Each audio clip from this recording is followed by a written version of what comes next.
Hello to all of you wonderful moms out there. This is episode 39 of the Solve for Mom podcast, the show where we help ambitious moms create the life they want while prioritizing what matters most. I'm your host, Anoki Kapasi. I am so excited that you're tuning into today's episode, because if you're feeling torn between career ambitions and family time, you're struggling to find the right work-life balance, or considering a change in your work setup, this episode is for you.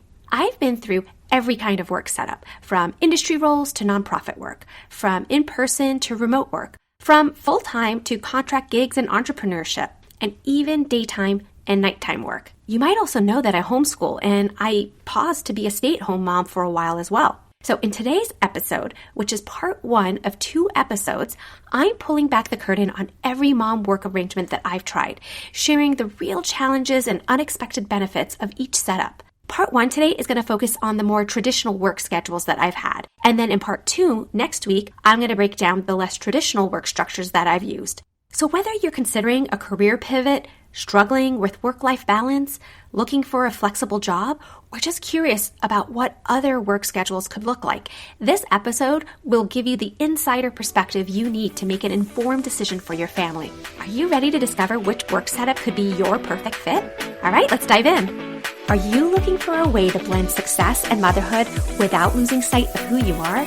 I get it. I've been there too. Hi, I'm Anoki, a PhD researcher, business owner, and homeschooling mom of 2 boys. As your life coach, I help moms like you create a life you love at home and at work.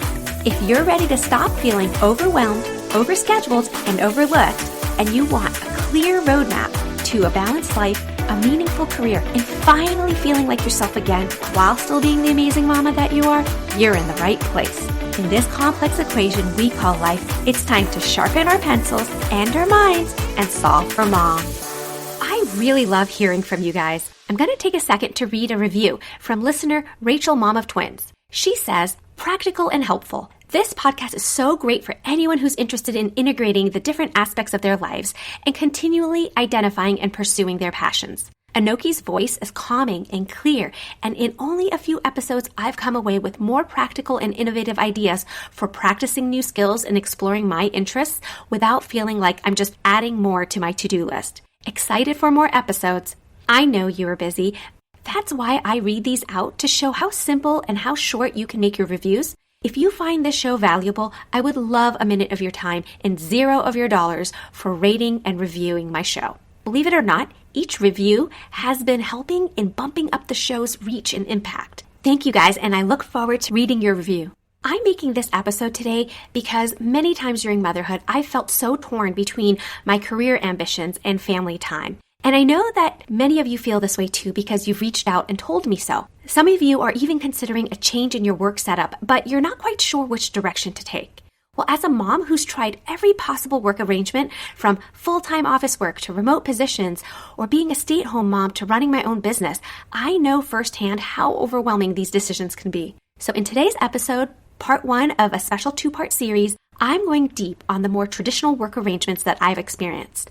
I'm going to share the real freedoms and also the limitations of each of these setups, the childcare considerations, and the key strategies that make each one work. So before we begin, I want to add a quick caveat that this episode is going to give you an insider perspective, specifically my perspective.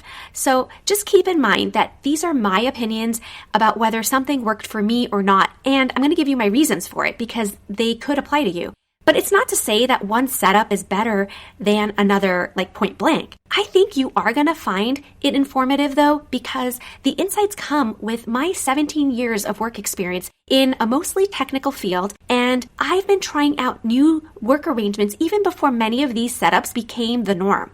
So I'm going to share from my vantage point of having worked in so many different ways, and I still am, by the way.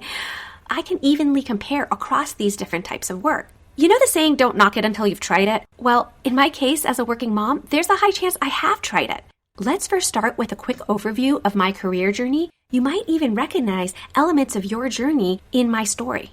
My story actually starts before I became a mom. I have a PhD in molecular pathology, and midway I decided to switch fields to a different focus, which is epidemiology. And that required a completely different set of skills. But at the point that I decided to make the switch, I had been in school for so long.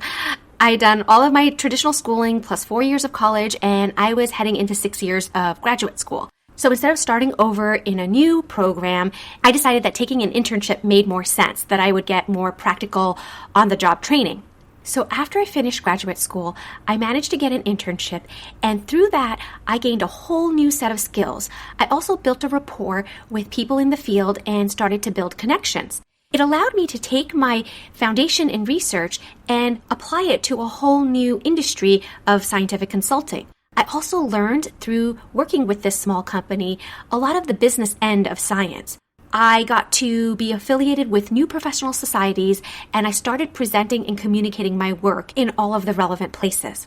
Taking this internship was really great for my career, but it also had a bit of a personal cost because I did have to spend time away from my husband, who I was dating at the time. We had to do a long-distance relationship. Now, the internship was only meant to be a 12-week program, but in my case, I managed to convert this internship into a full-time position, and this opportunity seemed too good to pass up because I had already built a rapport with this company, and instead of moving on to somewhere else where I'd have to explain why I don't have a degree in epidemiology, I thought this would be the best way for me to get started with my career. Moving into a full-time in-person position was a really great move for my career.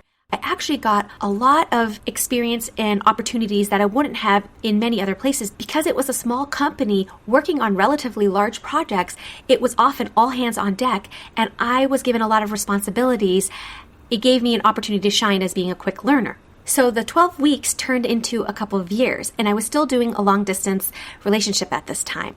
At some point, I wanted my relationship to turn into a marriage, so I was starting to explore the opportunities of working remotely. Now, this is back in 2010, 2011, when it wasn't really common. I like to say that I started working remotely way before it was cool to do so. So this was kind of a big deal back then because I was the only one at my company who was actually asking to do this. I wasn't just moving down to the next town. I was actually going to be moving across the country. So I had created a whole communication plan, and I managed to convince my boss, who was also the CEO of the company, that I could continue to be productive, if not more productive, with this alternate setup. At this company, my time was actually split between two divisions. There was a for-profit company and a nonprofit company that were both under the same president and CEO. And I was one of the employees whose time actually got split between both parts of the company. And so I was able to learn the ins and outs of both styles of organizations. While working remotely, my husband and I eventually had our first child. Once I got back to work after maternity leave, the question of childcare came up. Eventually, we decided on having a nanny. This setup of working full-time remotely while we had a nanny watch our child continued in two different cities because we ended up moving when my eldest son was quite young. A short time after we moved, there were a couple of changes that kind of all intersected together. My company had a merger, and that aligned with my second pregnancy as well as our nanny leaving. And so I ended up converting my full-time work to working part-time remotely. I actually scaled down to 3 hours per day. So what we ended up doing for childcare at that time was my husband and I sort of did this switcheroo with parenting. So in the morning half, I would watch our son, and then I would try to put him down for a nap, at which point I would log on and get started on my work, but when he woke up, my husband would watch him for a while. Eventually, I'd be done with work, and then I would take over again. After my younger son was born, the division I was working for eventually phased out, so I got put onto contract work just in order to finish up the couple of projects that I still had on the docket. While doing contract work wasn't necessarily my choice, it did introduce me to that kind of work setup of having contract work and freelancing. That was about the time that 2020 came around, and we all know that everything changed at work for most of us at that point. So for a long while, I continued freelancing, but really at that point, it was just a handful of hours here and there when an interesting project came up. This was the period of time that I was mostly a stay-at-home mom. It was about a year and a half or so. And then my older son was about ready to head into kindergarten, and for various reasons, we ended up starting him with homeschooling. So hopefully you're still with me. At this point, I am a mostly stay-at-home mom doing a handful of projects here and there and spending most of my day homeschooling. I missed having a defined job or project to work on. So I tried teaching some science classes for homeschoolers for a while, but that didn't really quite fill the bucket for me. And so when a recruiter contacted me, whereas I typically say no because I knew I wouldn't be able to do that, I wouldn't be able to work full time, so I was often saying no to these opportunities. One of these opportunities actually caught my attention because it was talking about flexible work. Now, I was still really skeptical, but I responded to the recruiter and I started to get more information. I actually told him, I don't think this is going to work because you don't understand. I'm really quite unavailable. I would like to help, but I'm really limited in what I can offer time-wise. So I was intrigued by this idea of flexible work, but I was really quite skeptical and didn't think much would come of it. And no matter how much I explained to the recruiter that I had a very strict limitation on my availability, he was quite insistent that this was going to be a great fit. And he turned out to be right. One day I'll tell you a little more about how this company is structured. But for now, essentially what I was able to secure in terms of flexibility is being able to dictate which hours I work, how long I work, what days of the week I work, which projects I take on, whether I'm available for client calls or not, and essentially when I'm ready to scale up or not. And believe it or not, my employer was totally fine with this. It turns out there are a lot of other people just like me at this company. So at this point, I was now an independent consultant working as a contract employee at multiple firms virtually. I worked about 10 to 20 hours per week, sometimes more, sometimes less, but it was always dictated by me whether I wanted to work more projects or not. Since I homeschooled during the day, most of my work time was in the evening. I set my hours from 8 p.m. after my kids were usually in bed, and then I would work up to midnight. Sometimes I'd have to work more as well, depending on if there was a deadline. And this is essentially the setup I still have going on today, but I also have my podcast, which originally started off more as a passion project, not really quote-unquote work, but eventually I have turned it into an online business. So when it comes to my career now, I have three essentially very different parts of me. I have the homeschooling mom part of me. I have my scientific consulting, which I talk about sometimes on this show. And then, of course, the business that's associated with this podcast. So I know that was kind of a long explanation, but I think it was important because now you understand the context in which the rest of the information I provide is coming from. So what I'm going to do next is give the details of each of these work structures, kind of like the pros and cons of each, and some key strategies for success. So first, I'm going to focus on full-time work as a mom. I'm going to break it up for in-person and remote work. When I was working full-time in person, it was really great for my professional development. There were so many opportunities, and the best part was I was basically getting paid to grow my technical skills. Each day was a full day of either practicing, perfecting, or learning new things. I love the fact that I was building my earning potential. Each year I could watch the income I brought in grow. It was a stable income. It came with a full benefits package. So basically, it was a predictable income that also included things like a retirement plan, and I had paid maternity leave. In this full-time in-person work situation, I was so clear on who I was. My job was a big part of me, even though I was also a mom.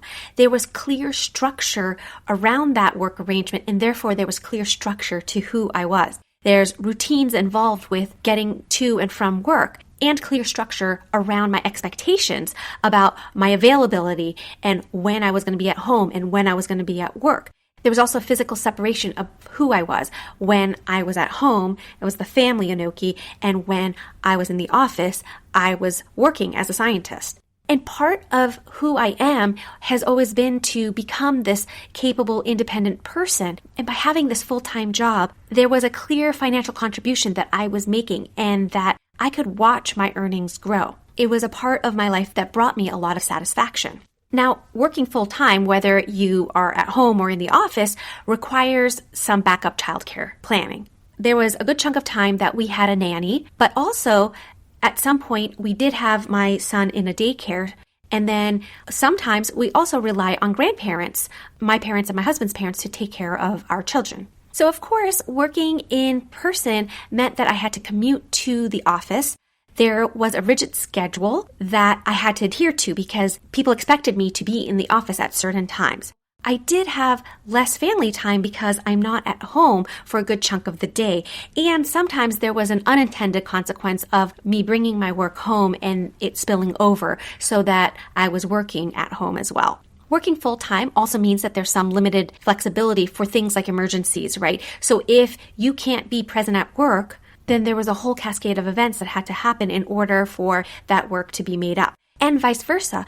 If one of our childcare options fell through, then that affected what would happen to our children for that day, which then affected whether I could be present or not at work. When you're working full-time in the office, it really does require having a strict routine in order to be successful. I often felt torn between my work and with being at home. And when you work full-time, there's also this guilt that comes with someone else essentially raising your child. That's what it feels like to be a mom and to be working full-time and not there when your child is crying. So when you're working full-time in person, there is a very strong career and personal growth opportunity, but it does mean less flexibility when it comes to family time.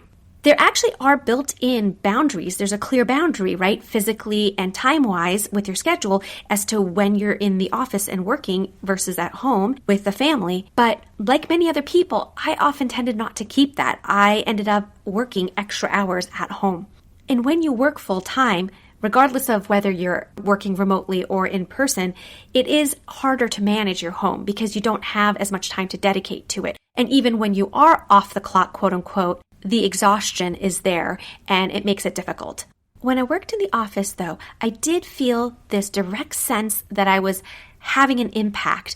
I was providing professionally to my field of work. I was able to mentor new interns that came into the organization. And so I was able to show organizational leadership. I was moving up in the organization to senior positions and management positions. I had a much easier time in building my professional network because I was there. I was there for client meetings in person. I was there when there was small talk or sessions when people were just strategizing in a conference room. So now I'm going to talk about full-time remote work. Now, there's a lot of things that overlap just by virtue of this being full-time work. When you're working remotely, obviously there's no commute, so there's a lot more time that you actually get back just to be with the family. There is this independence that comes with the location because now I could essentially work how I wanted, where I wanted. If I wanted to work in a cafe, I could have. It was great that I had access to my kitchen because then I could eat the healthy foods that I wanted. I could snack when I wanted, and I could even cook my meals if I wanted to. And there have been many mornings where I was still in my pajamas when I was working. When I first started working remotely, video conferencing was not very common because I'm talking about 2011. And so it was actually okay to not necessarily be in business clothes during remote work. Financially, remote work full-time is a great option because you're getting similar compensation as in-office work, the full salary and benefits, etc., but you have the reduced cost of commuting. So while I was working full-time, I did have a strong sense of who I was because so much of my day involved my professional work. It was less obvious to the outside world, and often it felt a bit isolating.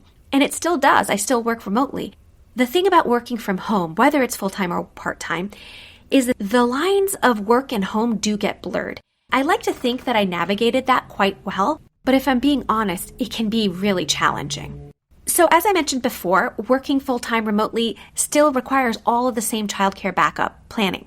The great thing, though, is, for example, when we had a nanny and I was working full-time remote, often the nanny and my son would be at our home. And so when I needed to nurse, I actually had access to him and I was able to nurse him instead of having to pump. And I can say that there was this double-edged source. There was a huge sense of comfort to me that there was visibility in that I could hear my son and see him if I wanted to anytime during the day when I was working. But sometimes that also backfired because that was actually hard on him to know that I was around but not be able to come to me when he wanted to. As I said, the boundary of work and home really do get blurred when you do remote work. Sometimes this is intentional, like I would throw a load of laundry while I was working, or I would cook a meal like dinner while I was working. But sometimes this was unavoidable. For example, when you work at home, your office is in your home. Your home is your office, and so it's so easy to get pulled back into work. That's not really a healthy exposure for you to have. Also, when you're working at home, there's all the distractions that come with being at home. So you really have to have a good work ethic and be focused in order to be productive when you work at home. Now, there are many different setups you can have when you're working from home, especially full-time. I found that there are certain strategies that can help you be more successful. Like I needed to have a dedicated workspace. Yes, it was an option for me to go to a cafe and work, or yes, it was an option for me to maybe sit at the kitchen counter and work. But I found, especially because I was working with large spreadsheets with rows and rows of data, and sometimes I needed access to specific software or my speakers for conferencing, I just found having a nice office setup and working at my desk and then walking away from the desk if I needed a break was the best situation. I also recommend having a very structured daily schedule. Try to keep similar work hours. This is specifically if you're working full-time. Have clear off hours and on hours, and a very strong communication plan that you are sharing with your family, with your coworkers. Let everyone know when you're expected to be working and also when you're not. If you can't be available for work, make sure people at the office know when you can then be back online. So when you're working full-time at home, I actually think there's a much better work-life integration that happens. The problem is the pendulum can swing too far that way, and so then the boundaries are a little blurry. You really need to work on the self-discipline in order to keep that healthy balance. I really enjoyed the fact that I was able to manage parts of my home while I was working. It wasn't things that required me to be super hands-on. Like I said, sometimes I could heat up a meal or get some laundry going. But these simple tasks that I was able to knock off my list while I was getting paid to work was a really nice benefit. So overall, working full-time remotely is really similar to working in person in terms of being able to contribute to your area of work. And on the family front, you're actually modeling what it means to have a good work-life balance. I do think it is much harder to build that professional network, however, because when you're not there in person, there are these missed opportunities. Of course, traveling to meetings and conferences and things like that are really important and are still an option, but there are these little opportunities that don't always present themselves when you are working from home. So I actually think this is a really great time to talk about life as a stay-at-home mom. Being a stay-at-home mom offers so many great benefits. I got to be full-time present with my kids. I had total flexibility with my schedule and time, and I was able to focus on my family and manage my home. Now, there are many reasons why people might choose to become a stay-at-home mom. You heard some of my reasons, but other reasons might be that it's just a temporary thing while the kids are young. And that's the case for many of my friends. They plan to go back to work, but while their kids are young, they are pausing their career. Some people actually need a break. They are planning on making a pivot. They just don't know exactly which direction they're going to turn, and they're going to stop for a while, take a break from their career, and be a stay-at-home mom. I also know many people who end up growing their family at this point and decide that they're going to complete this season of their life before they move on to focusing on their career again. And of course, there are many people who choose to become a stay-at-home mom intentionally. This is what they want to do. They couldn't wait to become moms. And this is the new road that they are going down, and they do not plan to take any turns at this point. Regardless of your reason for becoming a stay-at-home mom, they are all valid. It is often the case that your identity now shifts from whatever successful work experiences you had, all of your career achievements, sort of feel like they're getting brushed aside. Your identity is now mom, and unfortunately, many of us kind of put this word just in front of it. I'm just a mom. I think it's huge. I think it's the most important job I have is being a mom. But it can be disorienting. Your prior successful working mom part of you is not front of mind. So when you become a stay-at-home mom, it's disorienting. It feels like there's a gap, like there's some part of you that's incomplete. And sometimes your past will come knocking at the door. People might recruit you to a job, or people will ask you about your career. And at least for me, I find that really hard because each time that happens, it's like I have to go through this whole decision matrix again about, am I supposed to be a stay-at-home mom or am I supposed to be working? And of course, not having a direct income and being dependent on a partner or your savings and having to budget and change your entire financial planning is also something that can be hard for many of us. So while some women wholeheartedly embrace becoming a stay-at-home mom, for some of us, that journey can be a little difficult because in essence, we've had to go through this sort of mourning of that loss of our career and that momentum, that personal growth that we were engaged in. And at first, it's also socially isolating because when you're working, you're constantly around people, you're talking to adults all day long, and then you go to being a stay-at-home mom where you're mostly talking to your kids and doing kid-related things. They're directing your schedule, and it's mostly about their development rather than yours. When you are having conversations with other women and you start to say that you're a stay-at-home mom, sometimes that in and of itself can be a complete conversation stopper. Another difficult thing at first when you're a stay-at-home mom is when you're unsure about whether you're going to re-enter the workforce and being in limbo. That can be mentally fatiguing.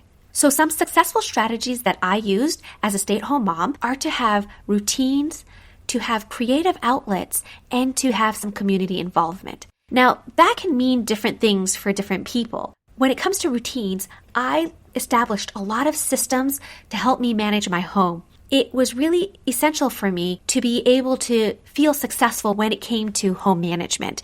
And as you know, I took many of the high-performance strategies that I used in my work and consulting and reapplied them to running my household. And many of those strategies are what I teach in my coaching program. And while there's a lot of mom guilt associated with taking time out for yourself, even as a stay-at-home mom, and maybe especially so as a stay-at-home mom, it's really important that you do things that are just for your own growth, for developing your individuality. And I found that when I had a mission and a purpose, usually it involved the community or my extended family in some way, I felt a lot more grounded and oriented and excited to wake up and get going with the challenges of the day. This was a part of me that had nothing to do necessarily with me as a mom, as a parent, but more as ways that I could feel like I was making a difference in the world, that I was contributing in some way, even though I wasn't working. So obviously, as a stay-at-home mom, you have a strong family focus, but there are a lot of challenges that come with pausing or stopping your career. For me, it hit me hard because I felt like I was actually failing my kids in some way by not being a role model, by not showing the kind of work ethic that I used to apply in my work. It was harder to demonstrate that when it came to things like home chores or parenting. Sometimes I even felt like I was being taken granted for, like it was just assumed that since I was the mom and I was taking care of the kids, that I would just do certain things. And of course, I know that I was contributing. I knew there was value to what I was doing by being at home and focusing on the family. But those contributions are much harder to quantify. I actually have a whole episode on this topic, and I'm going to link episode 18 in the show notes for you. So the main way as a stay-at-home mom I felt like I could make a difference in the world is to be a good mom. The mere fact that I was trying to be present and better myself as a mom, I was hopefully shaping the future generation in my family and supporting them in being strong mentally and physically and just overall more capable and resilient. And when I found opportunities that aligned with my values, I was able to also take on some community leadership roles. So in part one of the mom work setups, I explored the most common work arrangements for moms, and I broke down what really works. I actually was going to include part-time work in this episode as well, because obviously that's really common setup as well. But I'm looking at the time, and I think it's going to be better if I include it with next week's episode. And actually, it's going to fit really well because I'm going to be able to go deeper into multiple different part-time setups that I've had. So when it comes to traditional full-time office work, I found that it offers a lot of stability and so many clear benefits. But as a mom, I find this a really rigid schedule, and it's quite challenging. But some things that I found that really help are to establish a strong routine, a clear schedule, and also some reliable childcare support. Now, of course, from the time that I started working remotely to now, there's been a huge revolution in remote work. So there's a lot of things that have changed. But this option, whether you work full-time or part-time, is really awesome because of the location flexibility or even the scheduling flexibility depending on whether you work full-time or part-time. And it's a huge time saver because it eliminates commuting time, which can be huge for many people. In order to be successful in this type of setup, I found that it really requires you being clear with your boundaries of your time, your physical space, and even your attention. When I was working full-time remotely, I needed a dedicated workspace. It allowed me to be more focused and maintain my professionalism. And the last setup I talked about today was being a stay-at-home mom. Now, this was the role that offered me the maximum access to my family. It, of course, is super flexible in most ways, but it does come with a financial trade-off as well as affecting your career opportunities. Now, success as a stay-at-home mom is quite different than the type of success you might define when you are actively working in your career. To be successful as a stay-at-home mom, I found that you really do need to have a strong support system and find ways that you can continue or maintain your personal growth, especially if you are a high-achieving or goal-oriented person. So at the end of the day, you're going to see that there really is no one-size-fits-all when it comes for working mom arrangements. It's not just different by person, but even by what transition led you to each type of setup and what kind of season of life you're in. So when you're trying to decide, even though we haven't gotten to part 2 yet, you can already tell that there are financial needs that need to be considered, that some seasons of your life might demand a full-time income and others might allow you to work less hours and just have some supplemental funding. You might want to consider your career growth opportunities. When you work full-time, you're obviously prioritizing those opportunities in career. And when you are a stay-at-home mom, you might be putting those on pause. And it goes without saying that you want to consider your family's unique needs and understand what support systems you have available. Your work setup is going to be shaped by your child's age, your spouse's work, and other support systems, in particular childcare. And sometimes this is the one that gets most overlooked, but it's your personal fulfillment. Are you making your career choices and work setup based off of who you are and what you want? And as you're going to find out in next week's part 2 episode, your personal desires may lead you down a completely different path, one that isn't as traditional. You might end up a solopreneur like me, or you might end up homeschooling also. It's important for you to find the setup that aligns most deeply with your values and long-term vision. That is why having a life plan is the best way to make a major career transformation. Your transformation might involve a career shift or a complete pivot and reset. You might just be pausing, or you might actually now be getting back to work after pausing. And there are so many other kinds of career decisions that might be on your plate right now. Before you can optimize for your career, you have to know what your vision is and what your values are. You have to know how you're going to arrange your time, and you have to know how to set career goals and plan your resources so that you can put those goals into action. So when it comes down to it, the perfect work arrangement for you is when you factor all of those different things I talked about and then finding the one that's going to work for you and your family right now, because it might change again later. So just keep experimenting until you find that sweet spot for you and your family. Hey, before we go, if you found this episode helpful, you'll also like my free Solve for Mom Insiders newsletter. That's where you're going to be getting personal growth tips, work-life balance strategies, resources, exclusive offers, and much more. It only shows up in your inbox twice a month, and you get to take a peek into my home and work life in a way that I don't even share in my podcast. It's really a lot of fun and an opportunity to learn and take action right away. I hope you join me. All you have to do is go to the show notes and click that link. Until next time, keep solving for you, Mama. I hope today's episode will help you create time and freedom to pursue something you love to do. If you enjoy this show, please subscribe and tell other ambitious mamas about it. Who knows? You might even make a new friend by sharing a tip. It's all free. By the way, it would be amazing to hear what you think about the show when you leave a review. After all, my passion is to make this a great experience for you. Thank you for making my show a part of your day. I'll see you next week for another episode of the Solve for Mom podcast with Anoki Kapasi.